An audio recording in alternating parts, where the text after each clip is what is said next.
Okay, so we are now live for the first Migrant Woman Reality Watch of 2022.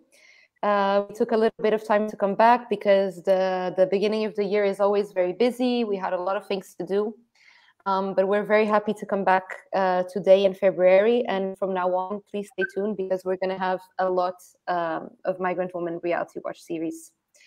I'm just going to give a little bit of time for our audience to tune in. But I wanted to welcome you, Alyssa, to our Migrant Woman Reality Watch. I remember you were, oh, sorry. You were one of our first guests when we started Migrant Woman Reality Watch in 2020. So it's really good to have you back. It's good to be back. Thanks for the invite. You're welcome. Before we start, I just wanted for the audience to know that as a network, as a migrant woman-led network, of course, we know what is happening in Ukraine right now. Even though the topic of today has nothing to do with the situation, we still wanted on behalf of the network to send our solidarity to the women and girls in Ukraine and also in Russia. The women and girls who are caught between these dynamics of war with many other women, both in Russia and in the Ukraine. And we're going to have some communication regarding that topic soon. We just thought that since this talk was already scheduled, it would be a pity to cancel it.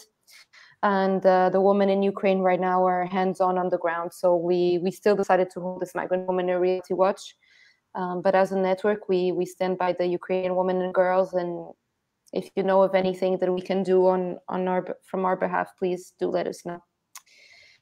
Okay, so for today, we are going to be talking about a very important book, which in French is roughly translated to the Feminist Guide on Emotional and Sexual Life. But Alyssa is going to tell us a bit more about that. Today we have with us Alyssa. I don't want to say a lot because I always give our guests the chance to present themselves. But Alyssa, she is part of one of our member organizations in France called Osez le Féminisme. And very surprisingly, she's also our project officer. But today, this is not her role. Today, we are talking as Osez le Féminisme with her. So yes, Alyssa, thank you for being here with us today. Welcome once again. And I'm going to ask you if you could please present yourself to the audience, and if you can present also what is Osez le Féminisme and more or less the work that you do in France.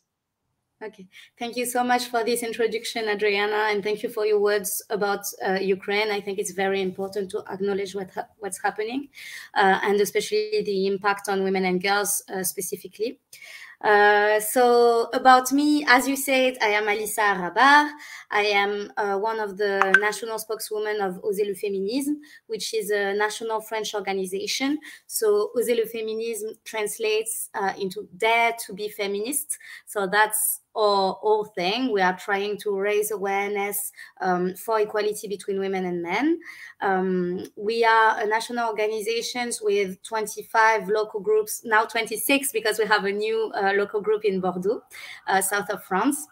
So 26 local groups all across the French territory. And that's one of the strengths of this organization because we have very big visibility at national level, but we also are very present in the territories and we can work on the ground according to the local differences. Our organization is abolitionist. We have the strong stand that pornography and prostitution are violence against women and girls. Pornography is actually a form of prostitution that is filmed. We are really fighting against this system of oppression that targets the most vulnerable women of all, so especially migrant women. We fought for the 2016 French Abolitionist Law, because you may know that France is an abolitionist country, even though we believe that the law is still not going far enough. We are currently leading a big historic trial against the French several French pornographic platforms. Actually, we have two trials, one against Jackie and Michel and another case called by the media French Bukake. And in this context, already 11 producers have been charged. So that's huge. And we're helping and supporting legally and psychologically around 40 victims of these platforms. So we're really happy about that.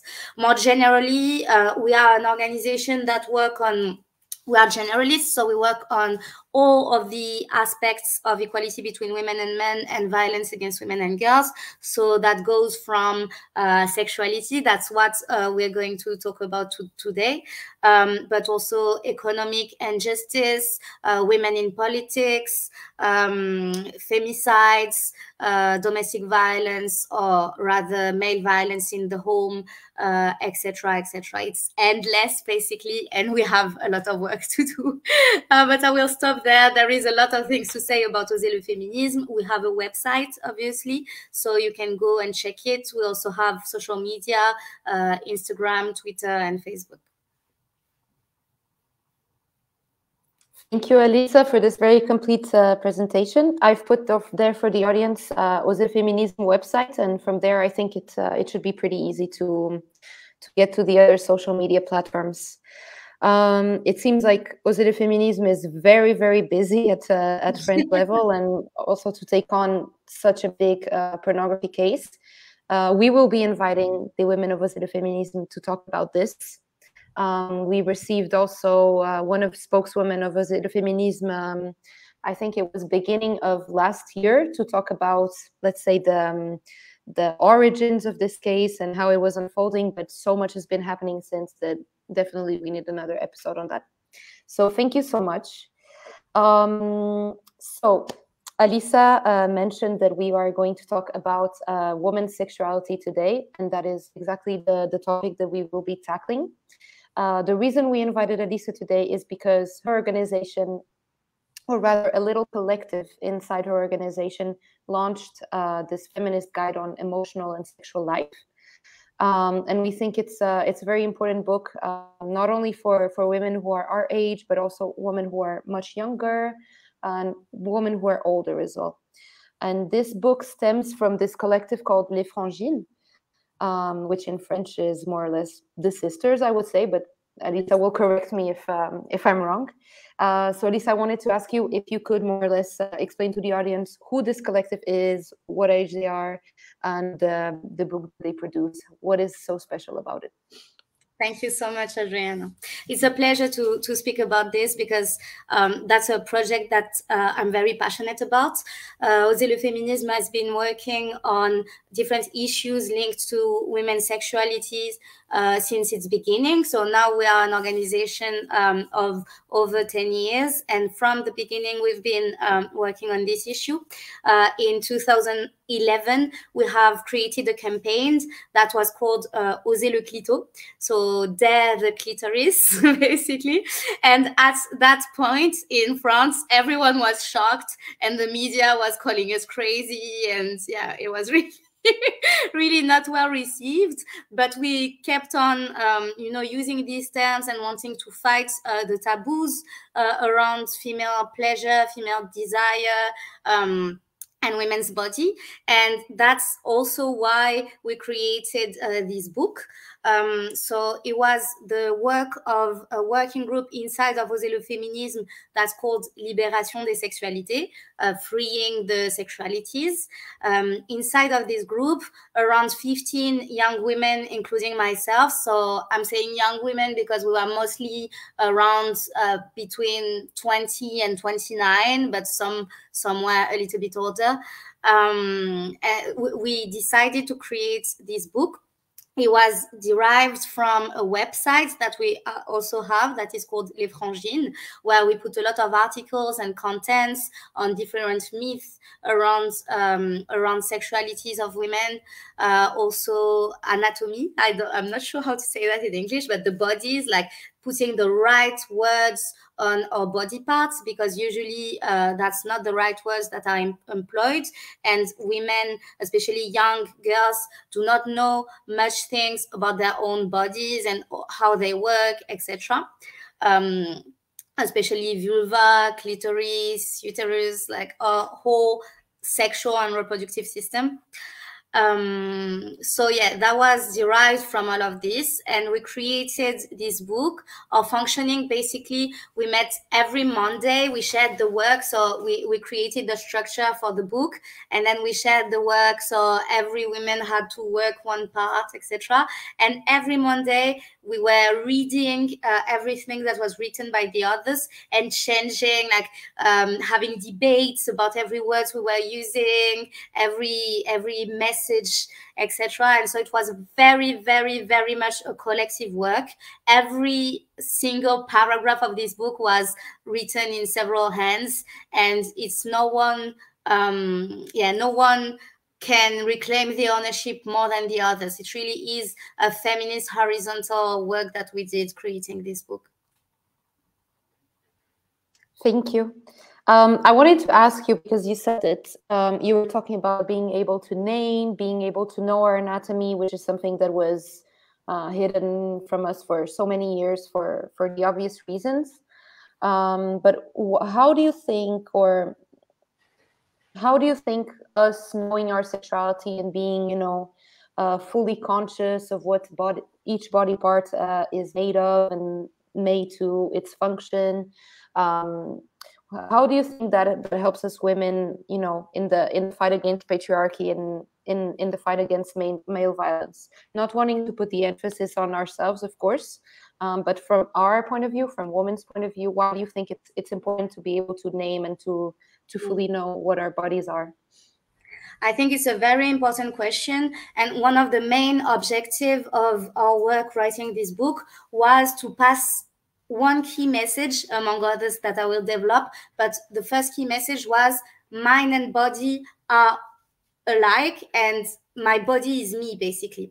Why is this such an important message? Because in patriarchy, women and girls are very dissociated from their bodies, because we are always objectified and sexualized in the media, in publicities, etc. Also because many of us endure sexual violence, etc., etc., and at least some kind of sexual harassment in the public spaces. So we have this weird relationship with our body, and we do not always listen to it when it tells us, it passes messages to us like, okay, I don't want to do this, I need this hurts, etc. We tend not to listen to it because that's what we're taught. We're taught that it's normal to hurt, that period should hurt, you should hurt when you want to be pretty, etc., etc. So yeah, this reconnection with the body is very important in order to own yourself and your sexuality and to be able to put limits, etc. And that's why naming the body parts and being able to understand our own physiology, biology, and bodies is very, very important in that aspect. Thank you.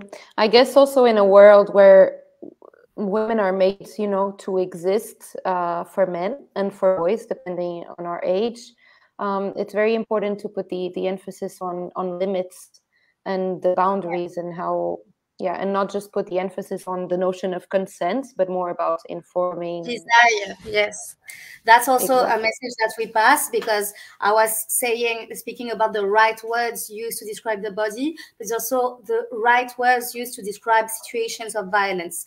Because another big issue faced by young women and girls exploring sexuality for the first time. So I'm saying young because the target group of the book is teenagers. but we say it's the book of every first time. So if you're an older woman exploring sexuality or re-exploring sexuality because, I don't know, you discovered that you like women more, or because you have gone through sexual violence and you're trying to reconnect with that aspect of yourself, or many reasons, this book is also meant for you. It's meant for every woman. Also, men and boys will learn a lot by reading it.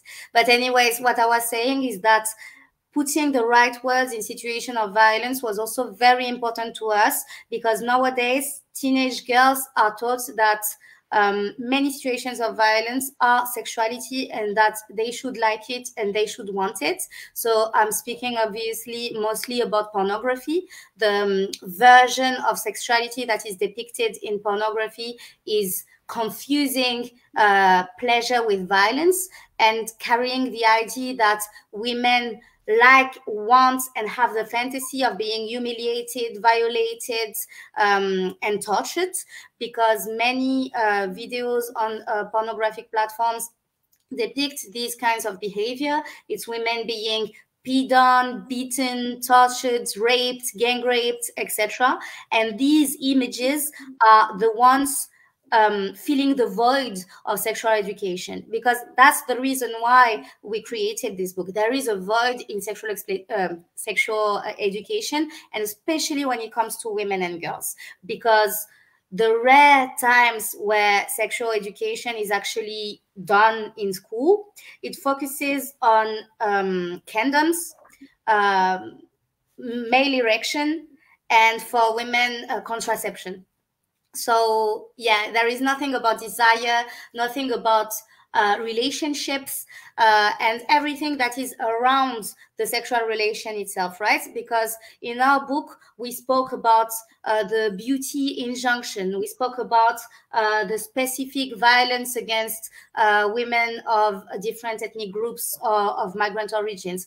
We spoke about lesbianism. We spoke about pornography. We spoke about pedocriminality. All of these topics that are taboos, but are directly linked to the way we perceive ourselves, the way we have relationship with each other, the way we exist in society, and therefore the way we experience our sexuality. So we really wanted to be comprehensive and to talk about all of these different aspects.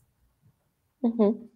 And I guess there was also a big exercise of accessibility to this kind of content, because, you know, older women or young women our age, we're kind of used to talk about this with the feminist circles, also because I mean, you and I were very much surrounded by women in our work, but also in our daily lives.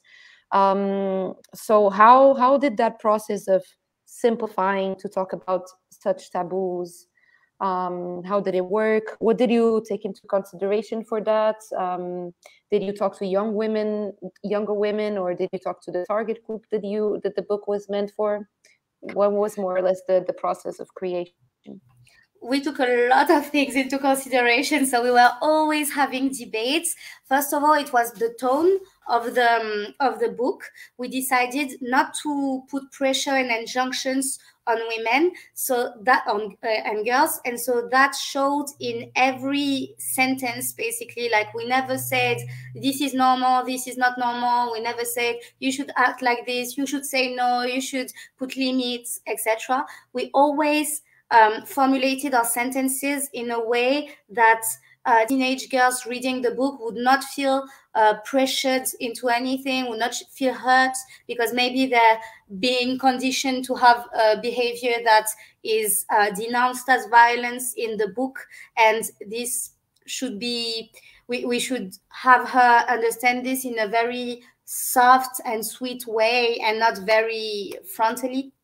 So that was one of the first thing. Then we put trigger warning all across the book as well, with little clitoris holding signs saying, be careful, sister, because maybe this is gonna be hard to read.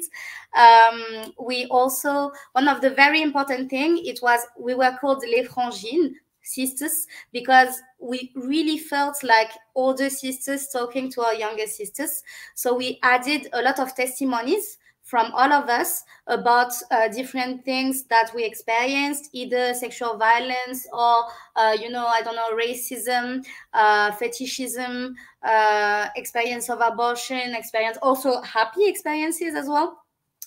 So in order to have them feel like they're not alone, other women experience this. Also in the illustration, because it's an illustrated book, I will show it to you later. I think it's in my library behind me. In the illustration, we wanted to only put images that were positive, so not represent situations of violence in the images, and also be very inclusive. So we showed girls and women with disabilities, black, white, mixed, big, tall, fat, slim, different boobs, different vulvas, everything. Also, we try to represent women always as a whole, because one of the issues in our patriarchal society, as I mentioned before, is the representation of women as objects, and often cut. So you see a woman without a head, or you see just the boobs or just the ass. We really didn't want to do that. So we always try to have the entire body of the women represented. So that was also a lot of reflection, a lot of discussion, going back and forth, etc. We also, as you mentioned, every one of us who had young women or teenage girls in their surrounding, we talked to each other, we added input from other girls and young women, also from specialists. There is a gynecologist that read all of the parts regarding anatomy, female body, biology, contraception, etc. So we were sure not to put any wrong information in the book. We also added a lot of resources, links, organizations, or personalities that the young girls can go like watch on social media, or call, or reach out to if they want to know more, because obviously we cannot say everything that we wanted to say in just one book, and we really wanted to give the girls tools to be able to explore further anything that they were interested in. Especially when we talked about violence like female genital mutilation or pedocriminality, we really gave a lot of resources for the girls who would like to find support, because maybe they're experiencing that, or maybe they know someone who might. So yeah, that's some, I guess, of the many discussions we had to make sure it was the most accessible that we could do. I think it's super important work. First of all, the collectivity of the book, it really transpires through. I haven't read it yet, but I've received it, and I'm very happy about that. But also the fact that you women really try to simplify and fine-tune it to the audience, because I, in my personal opinion, I think that this is something that is a bit missing in the feminist movement, is that sometimes the work of simplifying for more general understanding is kind of a bit lost, because we focus a lot on our political analysis, which is very understandable. But for the generations to come, it's a very important thing that we have to take into account. And I just love that you talk to so many women. I had no idea that you talked to a gynecologist, for example, which is honestly very, very simple to do and very obvious, but that had not occurred in my mind. So I think that's really good. What about the illustrations? They were also made by women, right? Yeah, by a feminist illustrator. Her name is Anne Billoz. So we worked with her. Basically, it's Les Frangines, our group, writing the book that decided the content of the illustration, because as I told you, we had a lot of reflection around it, what we wanted to be represented and what we did not want.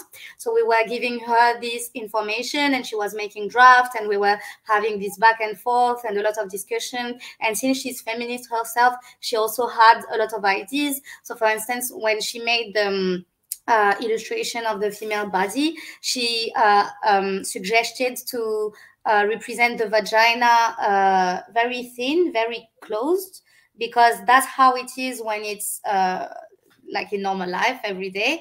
And it's always represented as very open, because it's represented as if it was meant to welcome a male penis or anything else, but yeah, male penis.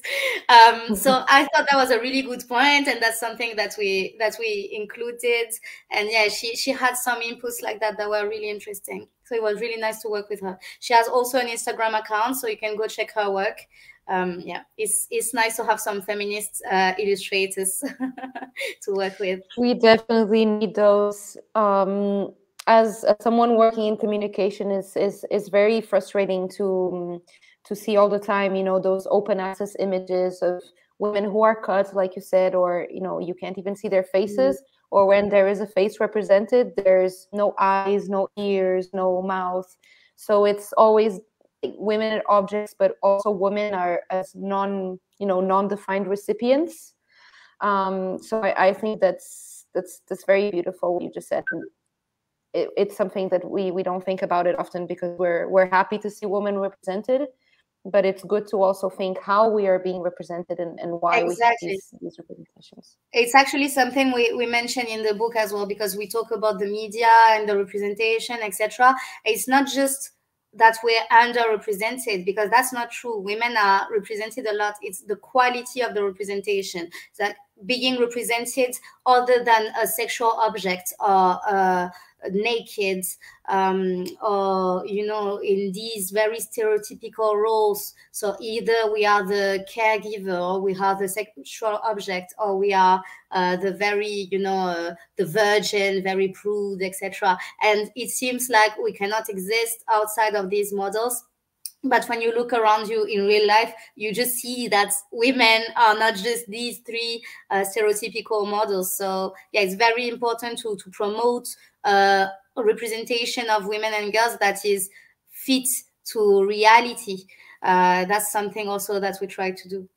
And I just wanted to go back to something that you said about the fact that it was a collective work, because I really do think, as you said, that it brought a richness to the book, just because we all had our different experiences. So for instance, if we take contraception, if I had written this book alone, I would have been very put a big emphasis on the implants, contraceptive implants, because that's what I have. It completely changed my life. It was really before that I was taking the pill because it was basically imposed to me by my doctor, because I didn't know that anything else existed, and he didn't tell me that I shouldn't smoke while taking it, or that I should have blood tests as well. It was really bad. I had no information, and it was really not a good thing for me. It was giving me mood swings. I had a lot of negative side effects. And one day, because I became feminist, I went to ask for the implant. So I got it, and it changed my life. I don't have my period anymore. I don't have to think about contraception for 3 years. It's really good. And we had another Frangine who had a very, very bad experience with the implants. So confronting our experiences on this led us to have a very nuanced paragraph about this, saying it depends on every woman, obviously, and you have to find, the main thing is to find what is good for you, and no one can tell you what's good for you, not a doctor, not another woman. You are the one who are the experts of your own body and who knows what these things are doing to you and whether or not you like it or not.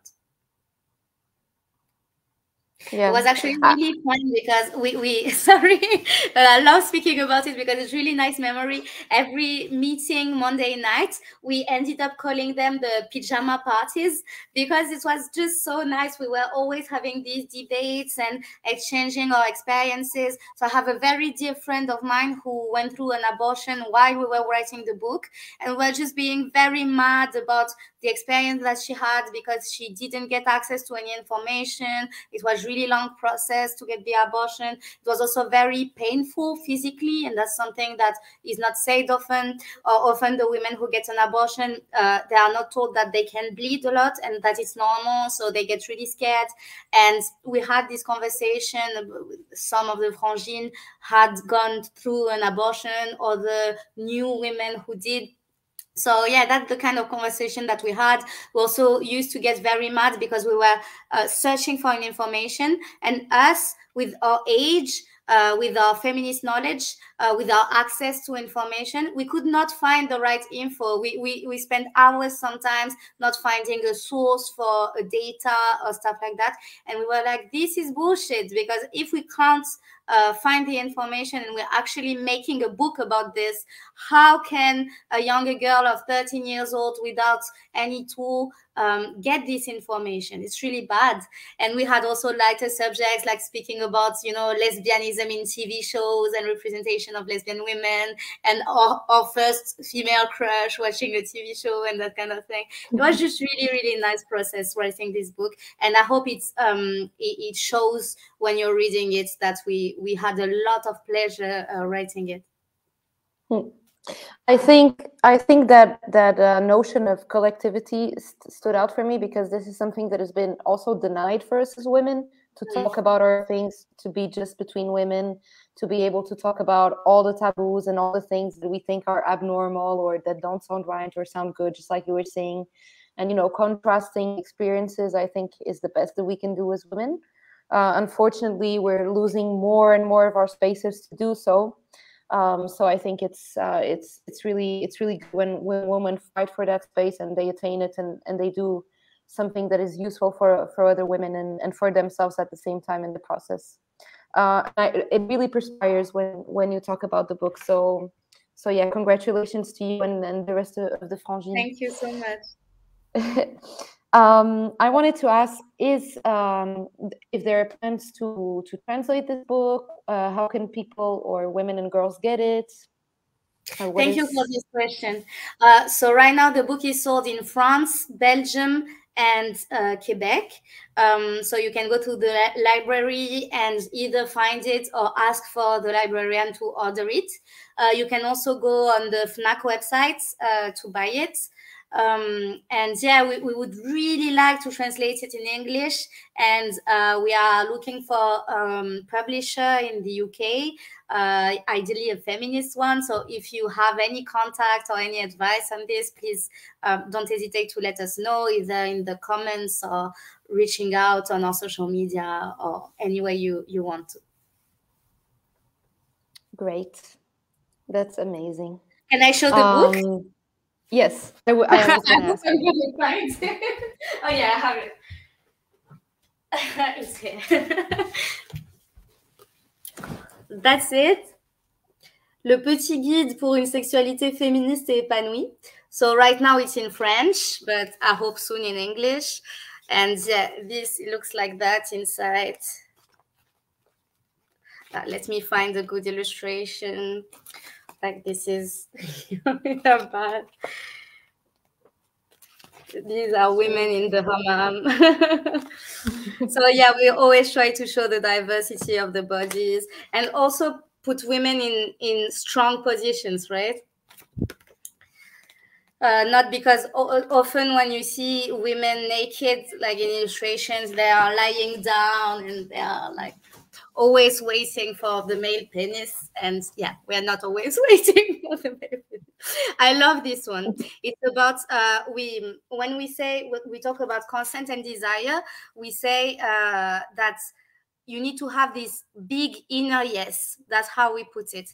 And for us, it's the notion of not just consenting and being like, okay, I'm gonna wait. I'm not saying no, but I'm not saying yes either. It needs to be a yes, but not only a yes with your words, but a yes coming from every part of your body. And you need to really feel this will to be in this situation and not force yourself. Yeah, that's one of the things we talk about. It's interesting because while you were speaking, we had this man asking us to remove our clothes in the comments. I just blocked him, but it's very interesting, and I'm saying this live because whenever we talk about our sexuality, there is always a kind of backlash. So in this sense, it's very easy to dismiss. We just block and remove the comments, but it just really proves the point how much it is so considered wrong for us to be having an open conversation about vulvas, clitoris, how to have access to information. There is always a backlash and somebody ready to just tear the work of women down. So I want to thank this man, actually. I don't want to thank this man, but I want to thank you for bringing it up, because it's very, very important. And I feel like it's not even just when we speak about sexuality, it's women speaking about anything. I can see that on TikTok, like these very young girls and women having channels to speak about anything. It goes from feminism to random things of their everyday lives. They always have in the comment section a stupid guy to tell them that they want to fuck them, they want them to remove their clothes, shut up and get naked, etc. And I feel like this is also the impact of pornography, right? Because this is the way of men to control us and to silence us and to say we as women don't have a say in anything if we are not sexualized. We only exist for the sexual pleasure, but it's not the case. And having, I think, books like the one we presented tonight, and telling girls from the youngest age that they can exist outside of this image and the violence that is carried with it, I think that's essential, and that's a first step in the right direction, I hope. Yes, thank you for those words. I wanted to close the talk. Maybe it's a far-fetched question, but right now you women are dealing with the pornography cases. For the general audience, if you couldn't catch in before, Osez le Féminisme is civil party to around 40 victims of the pornography system. And when I say system, I mean men, producers, recruiters, traffickers. There's a lot of articles about that, which I will leave here. How do you imagine if you had this book years back, or these kind of books sold to the general public, how much do you think that the harm caused to these women would be reduced, in the sense, like So pornography is huge. It's a multi-billion-dollar industry. It's everywhere. So I think feminist sexual education itself on its own cannot do everything. It can do a lot, because it can give women and girls understanding and tools to understand what violence is, and that is different from sexuality, and that when their bodies and their say no, that means no, and that their bodies is themselves, and that they should listen to it, as I was saying in the beginning. So it can help, obviously, individual women and girls, but as a pornocriminal system, as a system, as you said, as you put it, it needs to be tackled by the governments. Governments need to take their responsibilities and to hold the traffickers, the producers, all these people who are breaking the law every day. They need to be held accountable. If you go to the pornographic platform, there is incitation to commit crimes such as rape. There is apology of racial hatred. There is lesbophobia. There is racism. There is almost every single content is freaking illegal, but no one is doing anything about it. And we see that through our legal action. We have been advocating towards the government, sending letters, asking for meetings, etc. And everyone is like, yeah, let's see, it's difficult, blah, blah, blah. It's not that difficult. It's just multi-billion-dollar companies using the most vulnerable women and girls in the world to make more and more money and spreading their violence. Today, there is an epidemic of sexual violence across the world, and literally pornography is the legitimation of this violence. If you go to India, you go to Nigeria, you go to Colombia, Venezuela, etc., women, girls are being raped. They're being filmed while they're being raped, and these videos end up on the pornographic platform. And then the women can never, never, never take them off the internet. So that's so bad. And yeah, governments really, really need to do something right now. Thank you, Alyssa. As we're running out of time, I just wondered if you want to leave a key message to the audience. I always give the opportunity for the women to give famous last words, obviously not last, but for the topic of this talk. So yeah, if you feel comfortable with doing that, go ahead. Yeah, I guess one last message would be to speak as women, speak to each other, speak with each other about all of these issues, like either sexual violence, pleasure, desire, be able to exchange experiences, create these spaces for ourselves, being able to talk to our younger sisters, because there is no age that is too young to listen to these messages. We always think that, we often think that, oh no, she's a kid, she's too young, she doesn't need to hear this. Right now, children are exposed to such violence on the internet and on social media. They do need to hear this, and they need to hear this from a feminist perspective. That won't be violent, that won't traumatize them. What will traumatize them is keeping this taboo, and for them to be exposed to the violence on the internet without any tool or any keys to understand it as it is. So yeah, speak up, read. If you are not comfortable speaking up, buy these kind of books and give them as a gift to other women. Try to spread the message, basically. Thank you so much.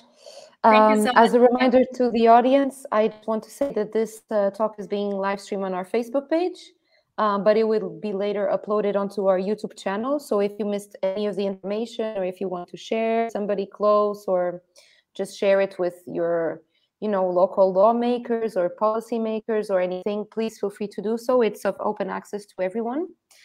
And yes, stay tuned for the upcoming Migrant Woman Reality Watches. We will be having the woman of Osez le Féminisme talk to us with more precision about what is really happening in France right now and what we can do maybe to support. We will have other women as well around other different themes. It's a new year, a new series of Migrant Woman Reality Watch, and we're very happy that this has been a success and that the audience continues to be interested. So thank you so much, Alyssa, for being with us here today. I have left all the links that you talked about during this 40 minutes that we spent together here for the audience. And yes, thank you so much. Thank you. Bye. Bye. Take care. You too.